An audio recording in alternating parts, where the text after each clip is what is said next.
Non, mais je pense que les Français ont compris ce qu'il fallait faire, sauf que parfois ils ont l'impression qu'on ne les aide pas. Quand, par exemple, ils s'aperçoivent que la campagne de vaccination démarre plus lentement chez nous qu'ailleurs, on a beau expliquer rationnellement, comme le fait Olivier Véran, pourquoi c'est plus lent, mais après on sera plus rapide ou on va rattraper les autres.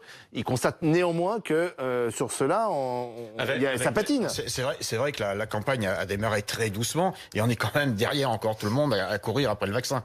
Je voudrais pas qu'on se retrouve dans une situation comme avec les masques, on n'aura pas assez de vaccins parce qu'on va courir encore après. Donc on voit bien que le on en a un million du Pfizer est compliqué et c'est vrai que la logistique est très compliquée à mettre en place. La problématique n'est pas la même parce que les masques on les avait pas. Les vaccinodromes comme on les a connus en 2010 ou 2011 sous Madame Achelot, donc n'ont pas marché parce que ça a freiné les gens. En plus on s'est retrouvé avec des vaccinos personne n'avait peur. Et puis il n'y avait pas d'épidémie. On s'est retrouvé avec des vaccinosceptiques bien plus nombreux que dans les autres pays. Donc et ça il a fallu quand même en tenir compte dans les discussions. Ça y est, maintenant on a changé d'étape. Là maintenant il faut y aller, non? Tout à fait. Le problème c'est qu'aujourd'hui on reçoit des doses. Vous avez 1900 doses pour un département. Alors ça commence à évoluer. Ça suffit pas. Et aujourd'hui donc on n'a pas encore les doses dans les régions suffisamment. Dans ma région, on court après les doses. On a même des EHPAD où ils n'ont pas commencé à vacciner chez nous.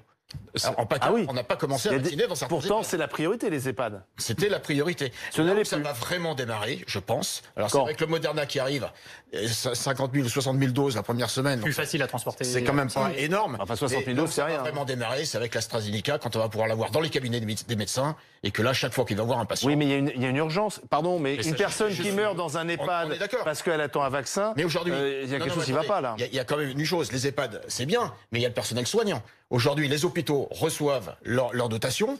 Ils vaccinent en priorité donc les personnels des hôpitaux, voire administratifs. Et les médecins libéraux, aujourd'hui, attendent leur dose. Et je vous rappelle quand même que les médecins libéraux sont ceux, et je suis là pour parler en leur nom, sont ceux qui sont au contact de la population en grande règle générale dans la France.